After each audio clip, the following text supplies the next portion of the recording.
வணக்கம் ஃப்ரெண்ட்ஸ், சூரியன் ஃபோன் உங்கள் சூரியகுமார். இப்போ தான் மாதிரி நம்ம சேனல் பார்க்கணும், மறக்காம சப்ஸ்கிரைப் பண்ணிக்கோங்க. தொடர்ந்து நம்ம சேனல் ஃபாலோ பண்ணுங்கள்.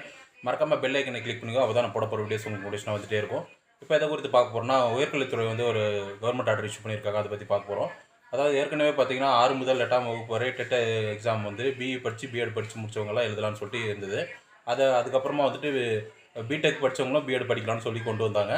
அதே போல் வந்துட்டு இப்போ என்ன சொல்லி கொண்டு வந்திருக்காங்கன்னு பார்த்தீங்கன்னா, பிஇ முடிச்சுட்டு பிஎட் வந்து ஃபிசிக்கல் சயின்ஸ் படித்தாங்கன்னா அவங்க ஃபிசிக்ஸ் ஆசிரியராக வந்து 6 முதல் 8ஆம் வகுப்பு வரையே போகலாம் அப்படின்னு சொல்லிட்டு ஒரு கவர்மெண்ட் ஆர்டர் இஷ்யூ பண்ணியிருக்காங்க. அதுவே நீங்கள் ப்ரைவேட்டில் கூட நீங்கள் ஒர்க் பண்ணிக்க முடியும். ப்ரைவேட்டில் ஒரு சில ஸ்கூலில் பிஇ படிச்சிருந்தாலே கூட எடுத்துக்கிறாங்க. பிஎடும் ஒரு சில ஸ்கூலில் கேட்குறாங்க. சிடெட் கிளியர் பண்ணுறதுக்கு கூட பிஎட் தேவைப்படும் உங்களுக்கு. அது மட்டும் இல்லாத பார்த்தீங்கன்னா, நீங்கள் கம்ப்யூட்டர் சயின்ஸ் கூட பிஇ படிச்சுட்டு பிஎட் வந்து கம்ப்யூட்டர் சயின்ஸ் எடுத்து படிச்சுட்டு கூட தனியார் துறையில் கூட வேலைக்கு போகலாம். இப்போ வந்திருக்கிற ஜியோ அப்படி பார்த்தீங்கன்னா, பிஇ படிச்சுட்டு பிஎட் படிச்சுட்டா கணித ஆசிரியராக போகலாம். அப்புறம் பிஇ படிச்சுட்டு பிஎட்ல வந்து ஃபிசிக்கல் சயின்ஸ் படித்தா ஃபிசிக்ஸ் ஆசிரியராகவும் போகலான்னு சொல்லிட்டு ஜியோ வந்திருக்கு. இந்த ஒரு சின்ன அப்டேட் இருக்கிற வீடியோ போட்டோம். இது போன்ற அப்டேட் மற்றும் விழிப்புணர்வு தொடர்ந்து நம்ம சேனலை ஃபாலோ பண்ணுங்கள். சூரியகுமார், சூரியன். தேங்க்யூ.